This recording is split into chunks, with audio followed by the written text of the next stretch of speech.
El tema que vamos a departir hoy es sobre embarazo múltiple y particularmente embarazo gemelar. Ya hay como un 60% de la asistencia, creo que podríamos dar inicio.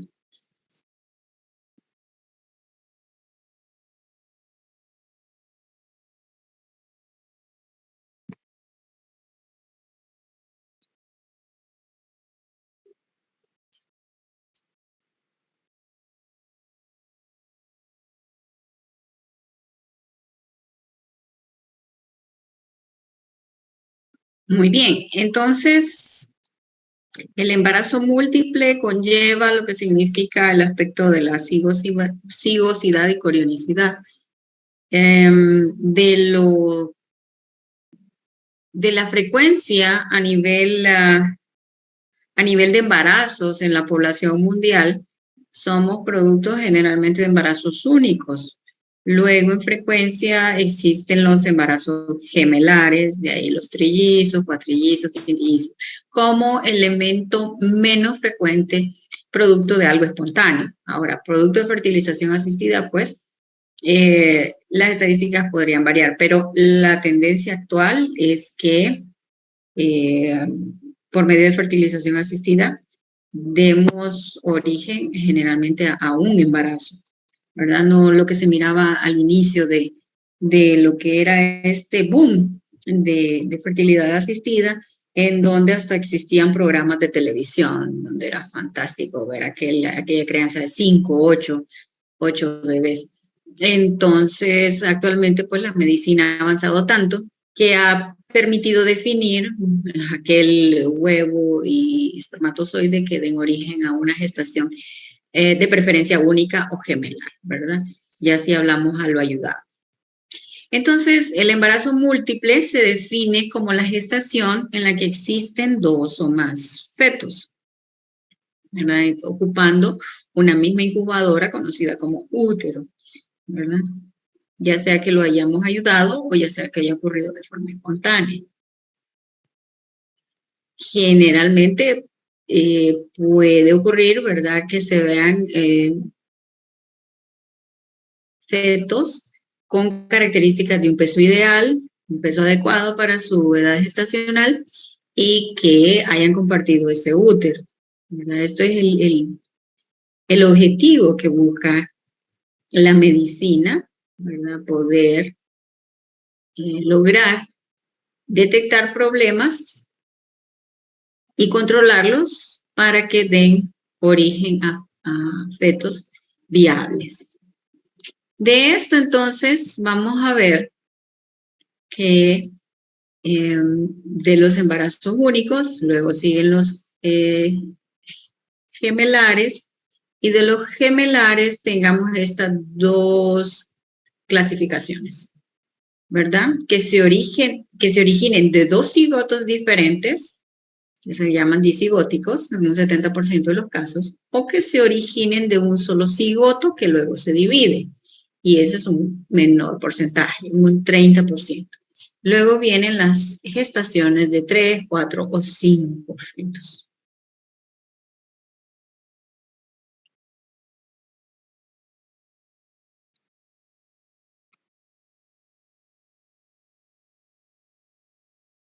Entonces aquí vemos que el origen son diferentes folículos que son fertilizados por espermatozoides y que tienen prácticamente sus unidades de crecimiento muy separadas. Dos placentas con sus dos sacos amnióticos y sus dos corios.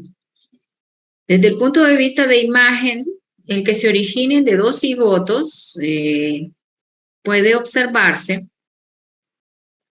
la llegada de este cigoto, ¿verdad? Esta célula que ya fue fertilizada, a la implantación, ¿verdad? Que ocurre alrededor del séptimo, octavo día, y que esta implantación, ya en etapa de blastocistos, ocurra respetando espacios, ¿verdad? En esa zona, ¿verdad? De pseudotrofo que iba a formar su propio trofoblasto. Entonces, esto va a permitir que las placentas vayan ganando su propio territorio y tiendan a tener un comportamiento de placenta con sus características separadas. porque llegaron a un momento y a un espacio de implantación propio y no fueron tan vecinas, ¿verdad? Entonces aquí vamos a ver la presencia de ese momento de implantación que permite que las placentas no se fusionen y no vayan creando esas conexiones arteriovenosas que no deseamos.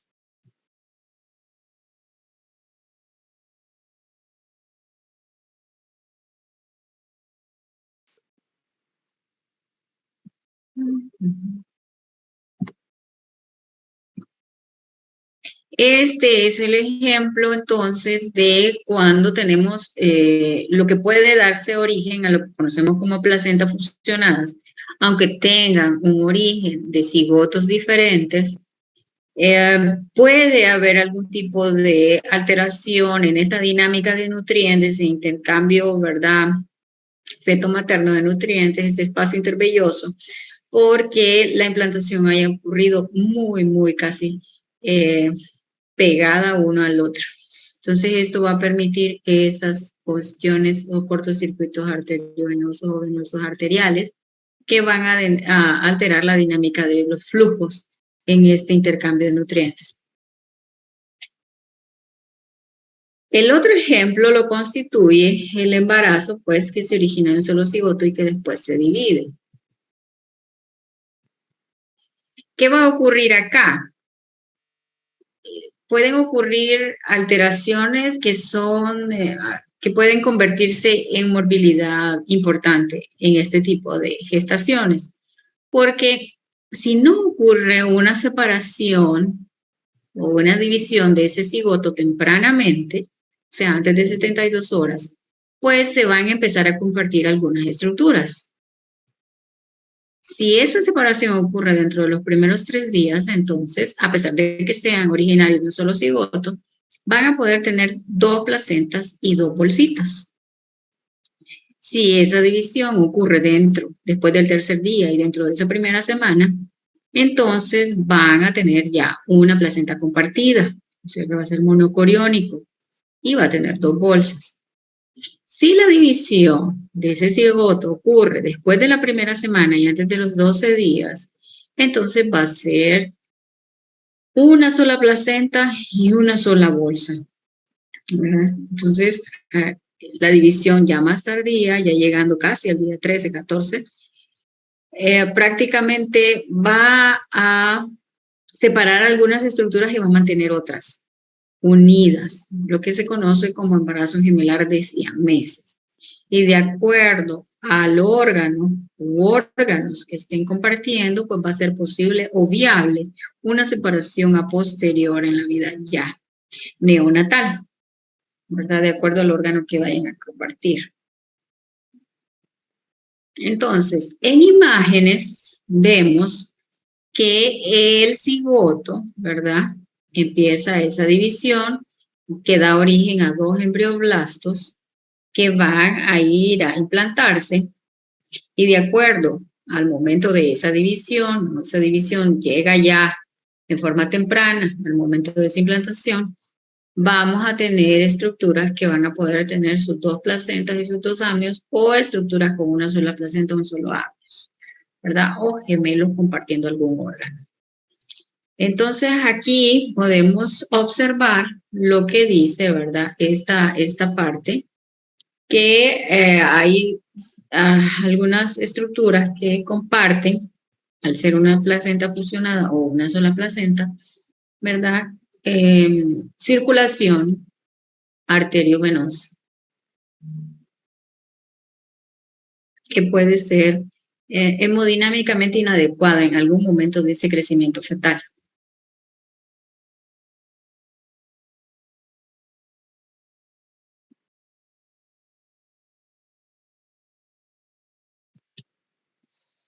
Y como imagen también podemos observar algunos ejemplos de los órganos o sitios de estructuras a compartir, donde podemos ver que en la porción apical, pues se les conoce como craniópagos, en la porción pues media se le conoce como toracópagos, y en la porción distal pueden ver isquiópagos o sacrópagos. De los gemelos siameses, lo más frecuente en aparición pues son los toracópagos, ¿verdad? De los tipos de presentación que puedan darse, los más frecuentes son los toracópagos.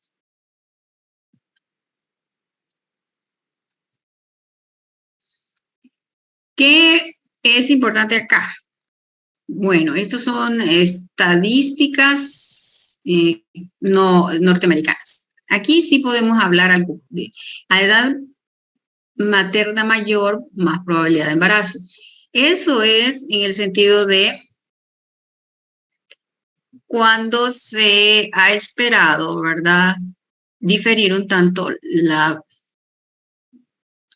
la búsqueda de la fertilidad y por cuestiones sobre todo de tipo profesional.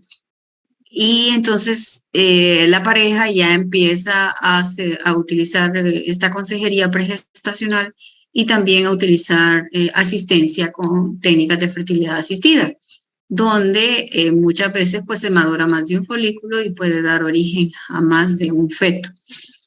Por esa razón se dice generalmente esa terminología. En el antecedente de un embarazo gemelar, si se hace la pregunta en una consulta tengo el antecedente de un embarazo de gemelos, ¿existe la posibilidad de que vuelva a tener otro embarazo gemelar? Sí. Entonces, esto aumenta como factor de riesgo 10 veces esta posibilidad. Como factor herencia, mi hermano, mi papá, mi mamá y todo eso. Entonces, aquí se hereda como un factor autosómico recesivo materno. O sea que no es un factor dominante. Tiene que expresarse y compartir algo con su pareja, ¿verdad? Para que se exprese. Entonces, aquí el riesgo es mayor si ya tuvo un embarazo previo, que más que un factor herencia, pero puede existir. En cuanto a la frecuencia del coito, aquí es frecuente ver a nuestras pacientes adolescentes estar con este diagnóstico de embarazo de gemelos. ¿Por qué? Pues generalmente los ovarios mantienen más de un folículo y por ciclo más de un folículo puede madurar y estar apto para ser fertilizado. Y en esa ventana ovulatoria, ¿verdad?, de acuerdo al número de relaciones o a la frecuencia de relaciones que puedan tener hasta por día, es más frecuente que se pueda fertilizar más de un folículo que esté ya maduro. Entonces, por eso es que, aunque no se haya tenido el factor hereditario ni el factor previo de embarazo gemelar, una pareja puede ser nuevo en el escenario de padres de gemelos, ¿verdad? Por ese factor de frecuencia de coito. En cuanto a la anticoncepción hormonal, el reposo o la anovulación que genera la anticoncepción hormonal puede ser un paso preliminar para la fertilidad asistida. O sea que muchas veces los planes en que se esté induciendo a esa pareja a una fertilidad asistida pueden ir precedidos por anticoncepción hormonal, ¿verdad? Quieren anovulación en esos ovarios para que luego al buscar esa ovulación espontánea sea mayor el número de folículos que se generen. Entonces, no es que voy a dar anticonceptivos y busco el embarazo dando anticonceptivos, no, es precisamente ese reposo de anovulación y la suspensión de esa anovulación lo que pretende es buscar una estimulación de folículos, ¿verdad? Una vez que suspenda yo los anticonceptivos hormonales. Estas son algunas frecuencias de lo que significaría en la población la presencia de gemelos, la presencia de tripletes, la presencia de cuádruples. Eso en la población, ¿verdad? 1 en cada 512,000 embarazos. quíntuple 1, entre 40.960 millones. O sea, de forma así espontánea. El diagnóstico del embarazo gemelar es ultrasonográfico. Tenemos la sospecha clínica, pero el método diagnóstico estándar viene siendo por ultrasonido. ¿Qué nos hace pensar que esa gestación puede ser candidata a ser embarazo múltiple? Bueno, la discrepancia entre la altura de fondo que supere los 3 o 4 centímetros, de acuerdo a las semanas gestacionales que nos está diciendo esa paciente. Ojo, esto estamos hablando de seguridad en la fecha de última regla. Si la paciente me dice, estoy segura, salí embarazada en tal fecha, mi menstruación es regular, y encuentro una discrepancia de esa proporción, entonces ya estoy pensando yo que muy posiblemente estoy ante alguna gestación múltiple u otro evento del que vamos a hablar como diagnóstico diferencial. El aumento excesivo del peso materno sin explicación podría también hacernos sospechar eso. El palpar o percibir, ¿verdad?, gran cantidad de líquido amniótico, la palpación de no solamente lo tradicional en las partes fetales, sino más de una parte fetal correspondiente a un esqueleto de feto o dorso, y la ocultación simultánea de dos frecuencias cardíacas fetales que pueden tener una diferencia de hasta 10 a 15 latidos por minuto. Eso entre algunas cosas. Otro elemento que también nos hace sospechar esto es que se exacerban los síntomas propios del embarazo. O sea que va a ser más marcada en estas pacientes, sobre todo las que ya tuvieron experiencia de embarazos previos, únicos, la presencia de náuseas, la presencia de vómitos, ¿verdad? Estreñimiento, hemorroides, dificultad respiratoria y distensión abdominal. ¿Por qué? Porque van elevando más la caja torácica a medida que hay mayor crecimiento. Y pues puede ser un elemento de comparación, aunque no todos los embarazos pues, pueden ser de características muy particulares. Los movimientos fetales son percibidos de forma más precoz. ¿Por qué? La percepción de los movimientos fetales es un síntoma que tiene bastante elemento relacionado con pared abdominal. Si una paciente es por primera vez que está embarazada, pues esa pared abdominal prácticamente va a estar virgen. No va a estar, y si es sobre todo una persona que ha sido muy atlética, esa pared va a ser más firme, ¿verdad? Y a veces, muchas veces dicen, no, es que no se me nota el embarazo. Y tal vez es que esas personas han sido muy atléticas, tienen un abdomen muy firme, y ese crecimiento pues no distiende tan rápidamente esa musculatura, ¿verdad? Entonces esto va a depender mucho de esa distensión, de esa firmeza pared abdominal, para que algunas pacientes experimenten percibir movimientos fetales de una forma más temprana, ¿verdad? Y sobre todo en los embarazos gemelares, pues se sobreentiende que hay una distensión abdominal pues mayor a lo que significaría solo tener un bebé. Bueno, entonces dijimos que el estándar de oro es el ultrasonido, y el ultrasonido que nos va a observar. Perdón. La presencia de dos bolsas, ¿verdad? En este caso, rodeadas pues de su trofoblasto, ¿verdad? Recordarles que por ultrasonido lo líquido, ¿verdad?, es anecoico y por eso se observa negro, y de ahí vienen, de acuerdo a su regreso de onda sónica, pues los diferentes matices de grises que se van a ir a observar de acuerdo al órgano que estamos visualizando. Entonces aquí en este caso vemos dos sacos estacionales con su trofoblasto, ¿verdad? Y aquí dos sacos vitelinos. Aquí vemos 3 elementos, muy posiblemente de 3 fetos. Y en esta filmina podemos también agregar otro elemento que ayuda mucho a definir, sobre todo cuando no se está viendo nada intrauterinamente, una imagen intrauterinamente, pero si laboratorialmente nos está dando marcadores en aumento de gonadotropina coriónica humana, este valor de gonadotropina podrá ser interpretado de acuerdo a las semanas de gestación en que cursa esa señora. Por eso cuando van al laboratorio, estas pacientes, se les pregunta cuándo fue la fecha de su última regla para más o menos saber cuántas semanas tienen desde su última regla y así saber cuál sería el valor esperado de gonadotropina coriónica para esas semanas de gestación, ¿verdad? Eso es importante.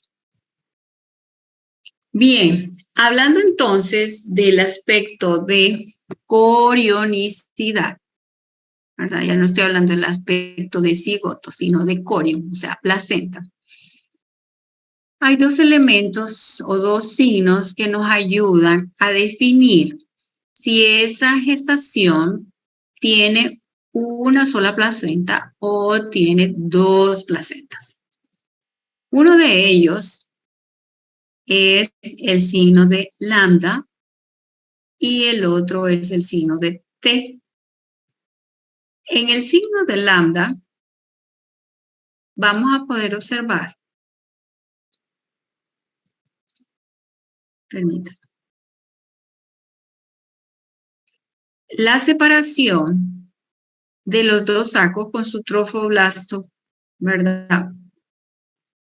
Único. O sea que vamos a ver esa zona de separación bastante gruesa entre uno y otro saco gestacional. A eso se le conoce como el signo de lambda. Y esto nos está dando la inferencia de que estamos ante 2 placentas. Por el contrario, una sola placenta generalmente va a generar una sola reacción, ¿verdad? Gris, con una zona o una banda ecorefulgente, ¿verdad? Grisácea, que nos permite observar cómo están separadas estas 2 bolsas amnióticas. Como ejemplo también, entonces podemos observar aquí el signo de la T, ¿verdad? Que nos está dando la sospecha clínica de que, la sospecha ultrasonográfica de que estamos ante 2 gestaciones con su propia placenta. Y aquí, ante, sí, 2 gestaciones porque se ven 2 sacos, nada más que separados solamente por esa banda amniótica, ¿verdad? De sus bolsas. No hay una estructura de trofoblasto que lo envuelva. Entonces aquí estamos haciendo la sospecha de que esto es monocoriónico y de que esto es bicoriónico, ¿verdad? Ambos tienen 2 amnios, ¿verdad? Biamniótico, pero aquí es monocoriónico por el signo de la T observado y aquí bicoriónico por el signo de lambda observado. Esto puede ser muy tempranamente, hasta las 16 semanas, ¿verdad? Que pueda verse por el tamaño de los fetos más adecuado y diferenciado. Bueno, entonces si existe seguridad la fecha de su última regla, pues entonces hay dudas. Y esa duda puede hacerme calcular mal ese embarazo. El exceso de líquido amniótico para las semanas que debería de tener también me puede dar aumento de la altura de fondo, el crecimiento fetal mayor del percentil 90 en uno o en ambos, puede darme también aumento de la altura de fondo y tumores que también me desplacen el fondo uterino, como los miomas o quistes, pueden dar alteraciones en la percepción de la altura de fondo mayor a lo esperado. Eso como diagnóstico diferencial de embarazo múltiple. Muchas son las complicaciones a las que se ve o se puede ver, observar este tipo de embarazos, desde pues no tener la capacidad de ese útero de mantenerlo mucho tiempo y dar origen a la prematurez.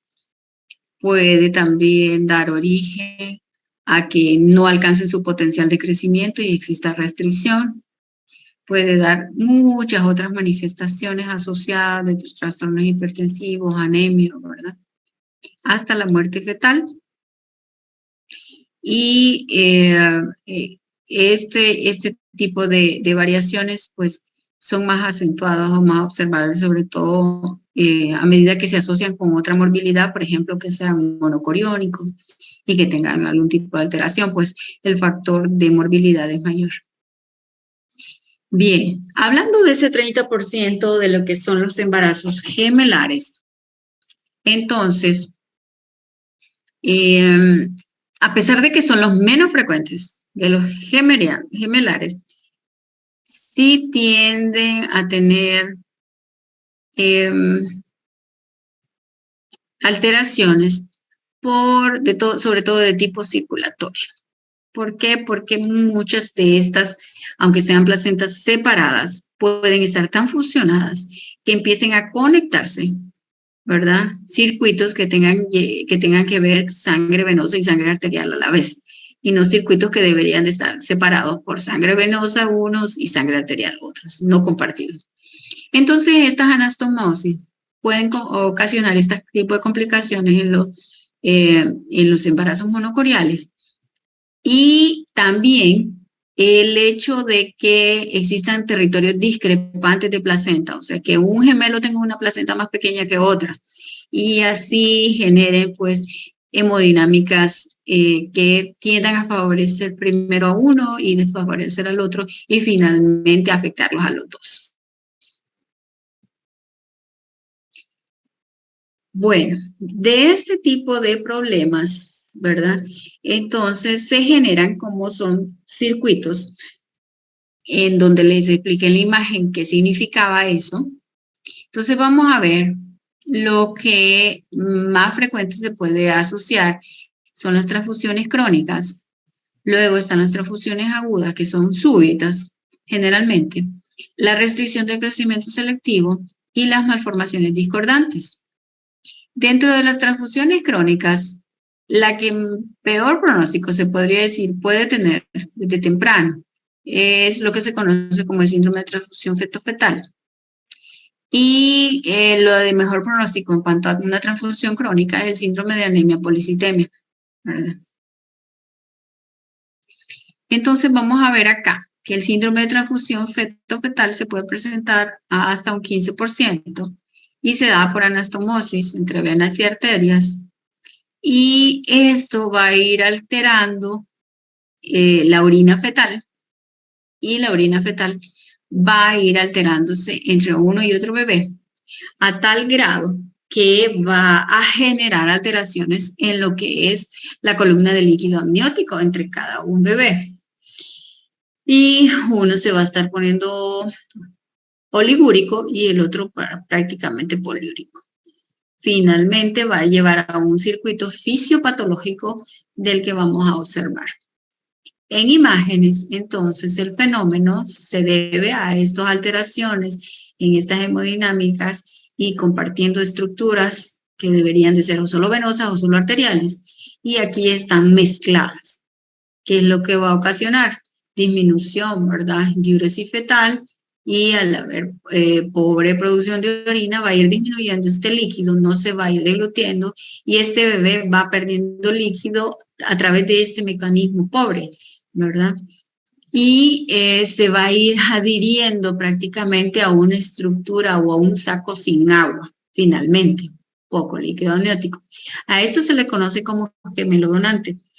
El que está prácticamente recibiendo, pues, este cambio hemodinámico va a ir siguiendo produciendo su diuresis, ¿verdad? Pero de una forma que va a ir en incremento hasta producir un exceso de líquido amniótico que va a generar también un fenómeno cardíaco final que puede también llevarlo a la muerte. Esto se llama un gemelo receptor. Y el tipo de tratamiento para este tipo de circuitos anormales es la ablación, ¿verdad? La ablación o la cauterización de estas uniones para que se generen circuitos sanos, ¿verdad? Que no interfieran entre uno y el otro y puedan seguir estas gestaciones. Y este tipo de cirugía, pues, tiene que ser intrauterinamente, ¿verdad? En unidades especializadas. En nuestro país todavía no se hace, pero sí tenemos un país dentro de la región centroamericana que sí lo está haciendo. ¿Qué pasa fisiopatológicamente en el donante? Va disminuyendo su volemia, va disminuyendo su producción de líquido, se conoce como el gemelo adherido o gemelo pegado, va a generarse una falla renal y una hipoxia que lleva a la muerte. Este fenómeno, a pesar de que este bebé muera, puede seguir generando, ¿verdad? Alteraciones de hipervolemia, mayor volumen de orina, mayor líquido.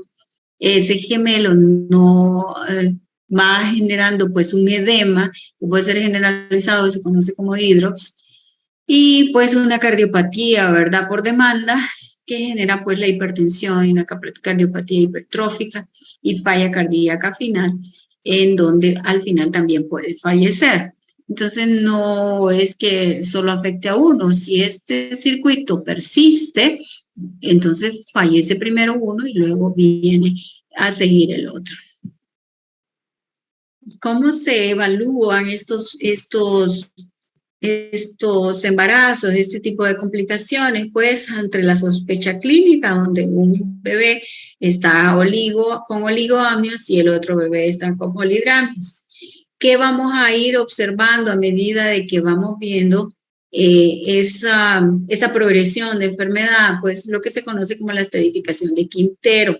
Esto para conocimiento, porque puede que lean este tipo de literatura y no entiendan qué es lo que está pasando. Entonces, cuando estamos hablando de gemelos, estamos hablando de monocoriónicos y estamos hablando ya de un quintero tal o quintero estadio tal, estamos hablando pues ya de complicaciones, ¿verdad?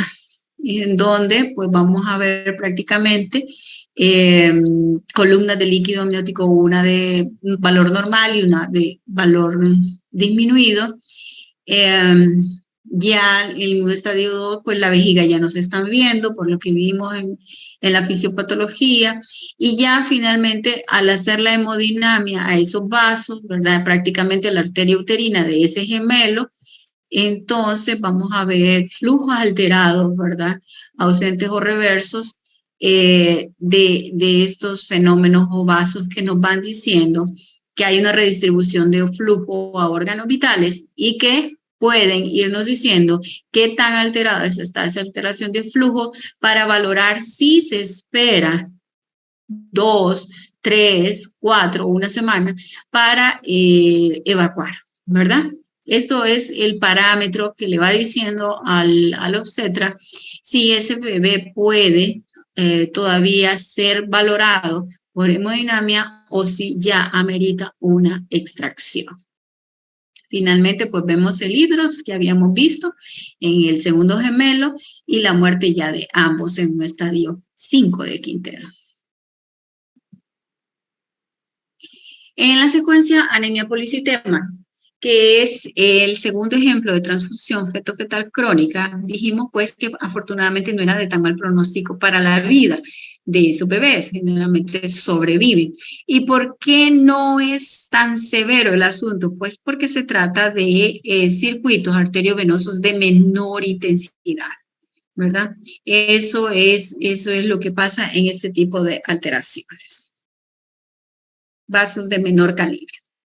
Y generalmente pues ya logran ser evacuados en el tercer trimestre. Entonces aquí podemos ver un evento donde estos bebés aparentan tener un buen peso ambos, ¿verdad? A simple vista, pero la característica es que uno está prácticamente pálido, amarillento, y el otro está rubicundo, ¿verdad?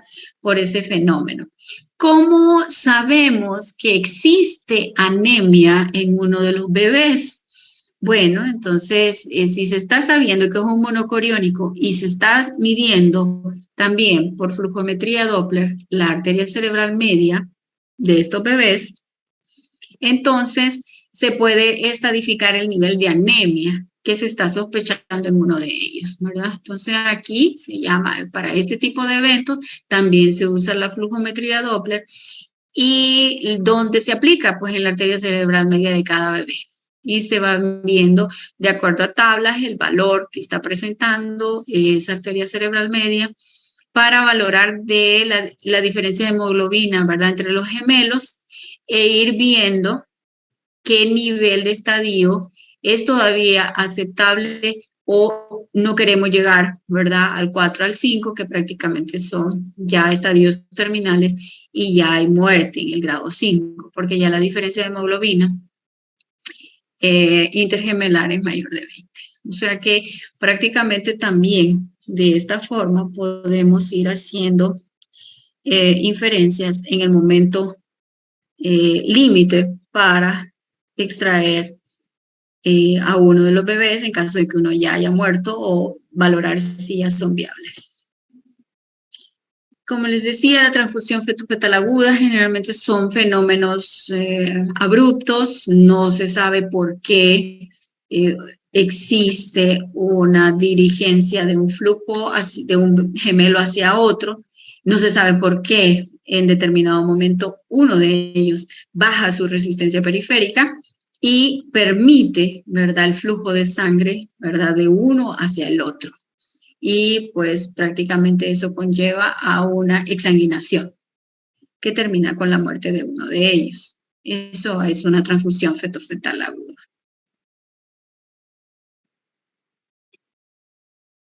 Y en aspectos de imagen, pues aquí podemos observar, ¿verdad?, el donante agudo, el receptor agudo, en donde, ¿verdad?, ocurrió una bradicardia e hipotensión en uno de los gemelos. La causa, pues, pueden ser hasta enfermedades autoinmunes que estén atacando, pues, esos senos auriculares o algún otro fenómeno que no se pudo identificar al momento oportuno.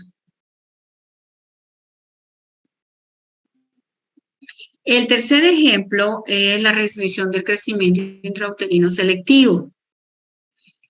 Esto es el tercer ejemplo hablando de complicaciones de monocoriales, ¿verdad? Y entonces podemos observar que aquí se define cuando hay uno de los bebés, uno de los fetos, mejor dicho, con un crecimiento debajo del percentil 10, o cuando al calcular el peso estimado de este gemelo con respecto a este otro gemelo, entonces podemos observar una discrepancia mayor del 25% en cuanto a sus pesos. Entonces existen parámetros en base a tabla de crecimiento, ¿verdad? ¿En qué percentil está Así como vamos siguiendo a un niño ya nacido, también lo podemos hacer intrauterinamente y valorar en qué percentil de crecimiento se encuentra, ¿verdad? ¿Cuál es la causa más frecuente de esta discrepancia en estos bebés monocoriales? Es territorios placentarios no equivalentes, ¿verdad? Desiguales. Y también que exista, pues, anastomosis interfetales. También, si agregamos ese factor, pues, un doble factor que hace, pues, que uno tenga nutrientes adecuados durante su gestación intraútero y el otro prácticamente se vea deprivado. En cuanto a la clasificación que hace también el obstetra, utiliza el sistema de flujometría Doppler. En este caso, ¿verdad?, vamos a ver, a medir o buscar el medir a nivel de la arteria umbilical estos flujos y vamos a traducirlos en un estadio 1, un estadio 2 y un estadio 3.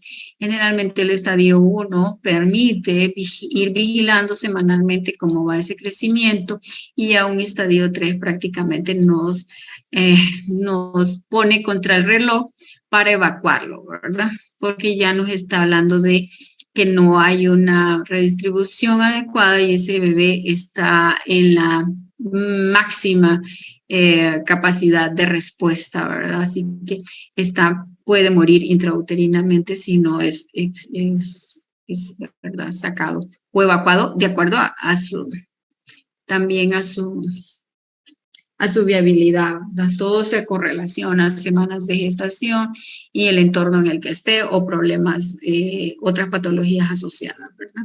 Entonces, igual se hace la flujometría Doppler para estadificar qué tipo de restricción tiene y así hacer un plan, ¿verdad? De acuerdo al protocolo, bueno, un estadio 1 en estas situaciones puede esperar, un estadio 2 está prácticamente, nos está cortando el nivel de vigilancia, un estadio 3 prácticamente nos está dejando limitados en tiempo y hay que evacuar. Una situación así son los que permiten, ¿verdad? De acuerdo a las guías de ultrasonido, definir qué hacer en estos diagnósticos de gemelos. Ya para hablar clínicamente de qué es lo que procede, pues generalmente a partir de las 28 semanas, estos controles prenatales se hacen más seguidos, bisemanales, ¿verdad? En la medida de lo posible. Y esto le digo en la medida de lo posible porque todavía estamos en situación de pandemia, seguimos con pacientes que vienen de zonas postergadas al hospital y pues obviamente no vamos a poder exigir mucho en cuanto a que su recurso económico sea limitado para una visita más frecuente.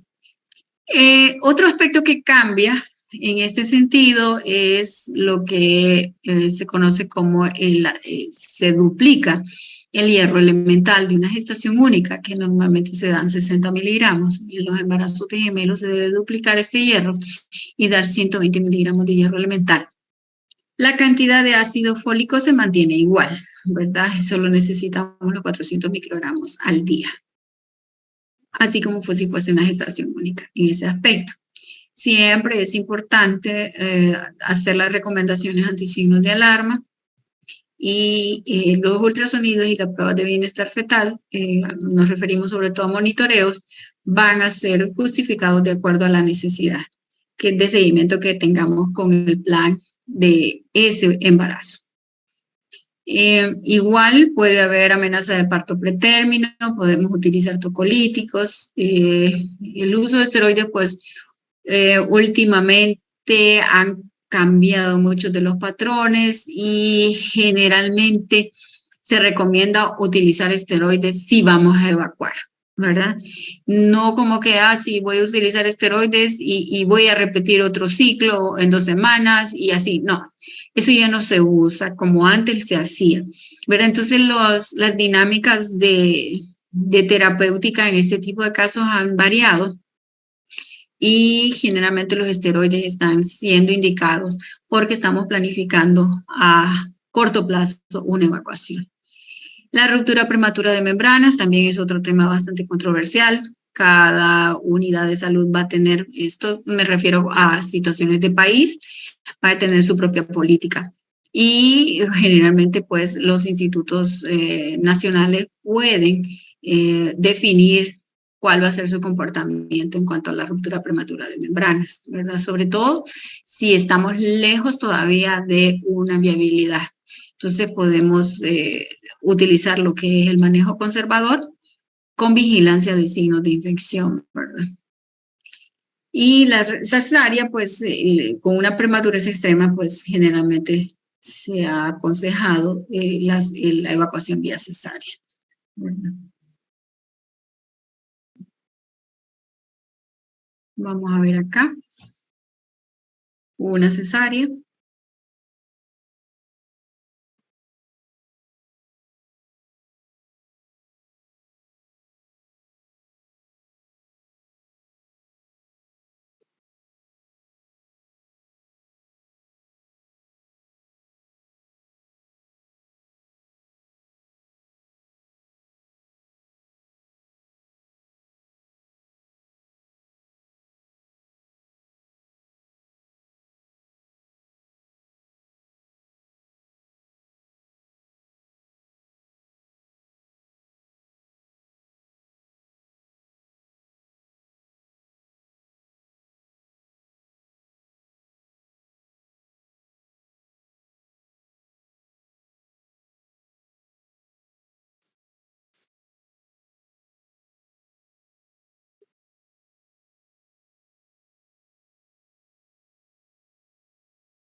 Bien. ¿Qué aspectos son importantes a tener en consideración cuando estamos ya sea atendiendo parto o atendiendo una cesárea de gemelos? Pues que identifiquemos los cordones fetales. ¿Cuál es el cordón del feto 1? ¿Cuál es el cordón del feto 2? Porque así vamos a saber al momento de las muestras de esa sangre de cordón, ¿verdad? A quién pertenece. Eso es importante porque de lo contrario tendríamos que ir a apoyar a ese bebé, ¿verdad? Sacarle sangre y pues es algo lamentable cuando se puede hacer en el momento del evento. Eso es algo muy importante. En cuanto al manejo del parto, la sobredistensión uterina es un factor de riesgo para hemorragia postparto. Entonces, es recomendable que estas señoras estén canalizadas, ¿verdad? Con una vía, por la necesidad futura que puede existir de administrar líquidos o sangre, ¿verdad? Como les digo, es un factor de riesgo la sobredistensión a hemorragia. Es importante auscultar la frecuencia cardíaca de los bebés. Si no han salido los dos, pues auscultarlo por separado. Y si ya salió uno, pues auscultar que el quedó adentro mantenga vitalidad. ¿Qué sucede? Generalmente, los embarazos gemelares biamnióticos, bicoriales, pueden tener trabajo de parto y esperar a que llegue su fecha probable o antes de eso y desencadenar esto espontáneamente y atenderlo, si está cefálico.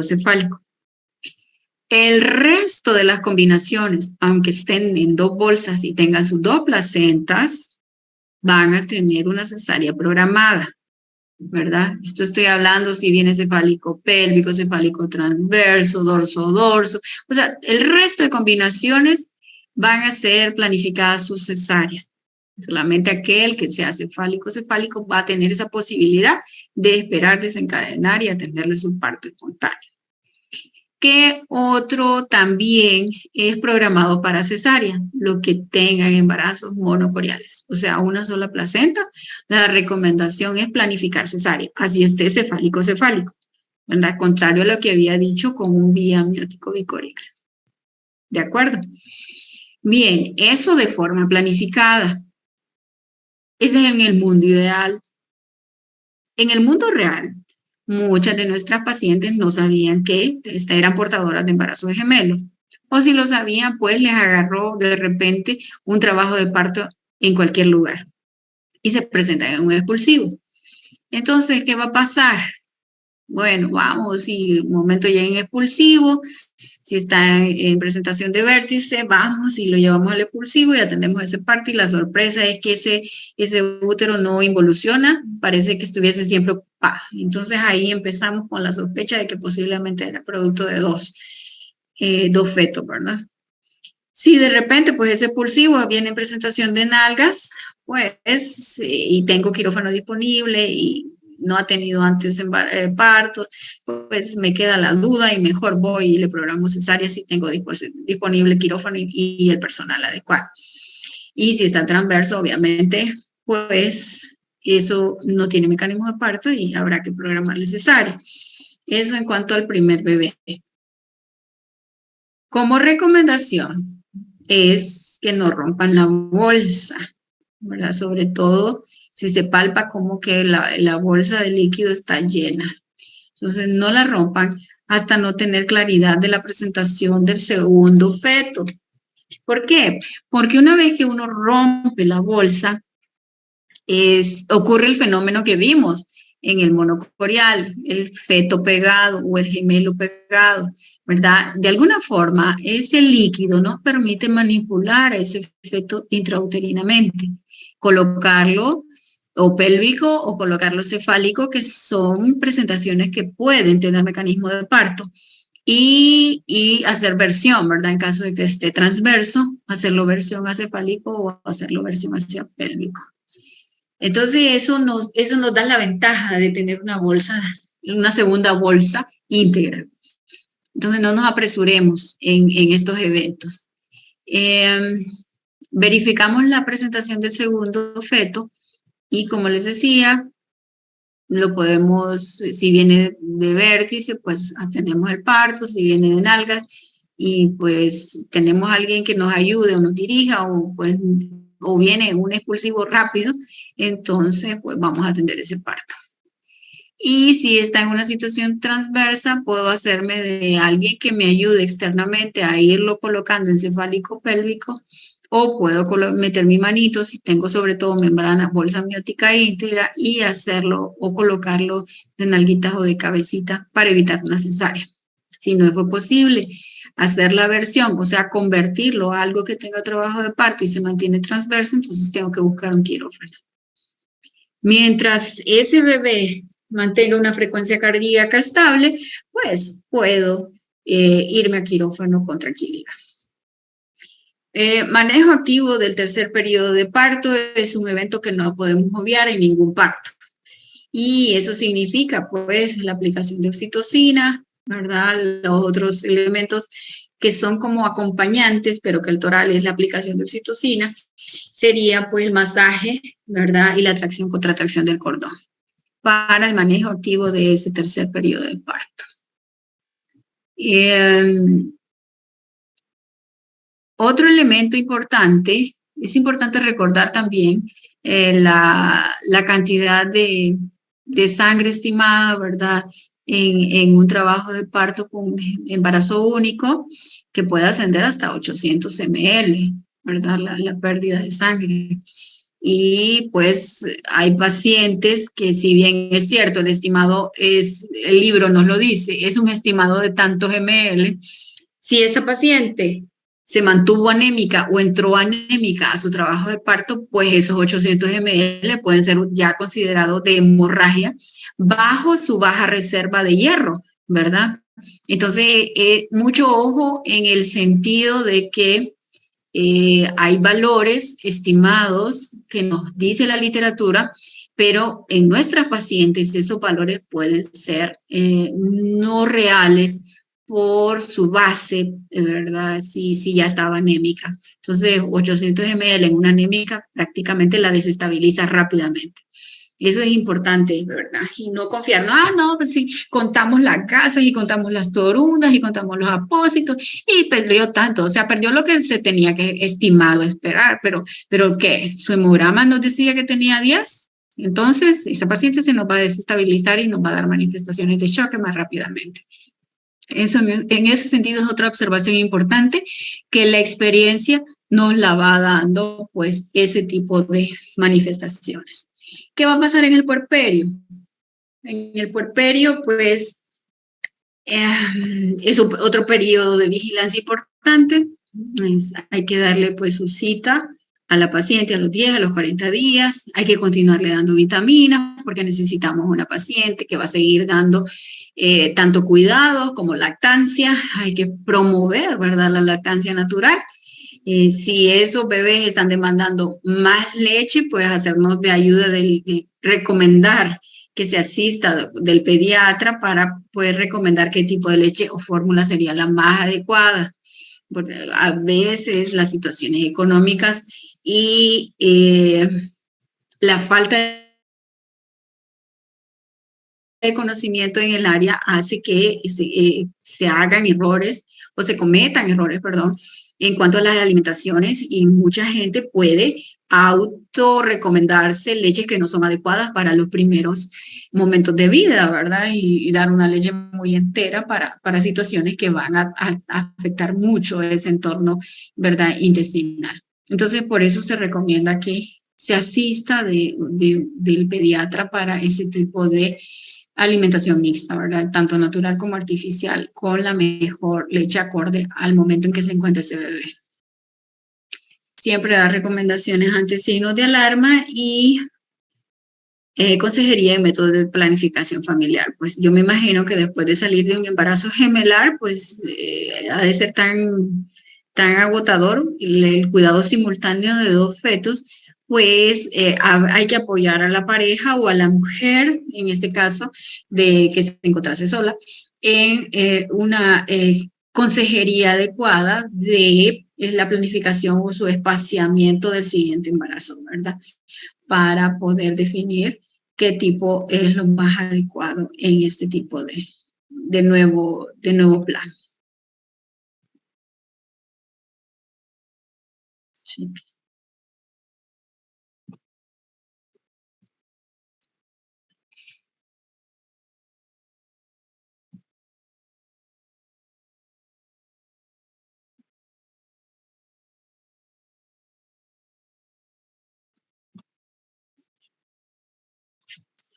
Bueno, pues eso era lo que tenía que transmitirles en esta tarde. El tema es muy bonito y sí reviste de muchos retos las gestaciones, sobre todo monocoriales, para sobre todo el obstetra. A veces tiene que hacer manejo multidisciplinario con el médico materno-fetal, que es la subespecialidad de alto riesgo, sobre todo en el aspecto de los seguimientos hemodinámicos y los consejos que se puedan generar como grupo o como equipo de trabajo, ¿verdad? Para definir sobre todo esas evacuaciones tempranas y el manejo multidisciplinario que se tenga que tener, por ejemplo, si son siameses, con el cirujano pediatra, con el neonatólogo, con todas esas unidades de cuidados intensivos que se pueda requerir, si la mamá también tiene una patología asociada. Entonces, a veces son equipos multidisciplinarios que nos permiten el éxito de este tipo de embarazos.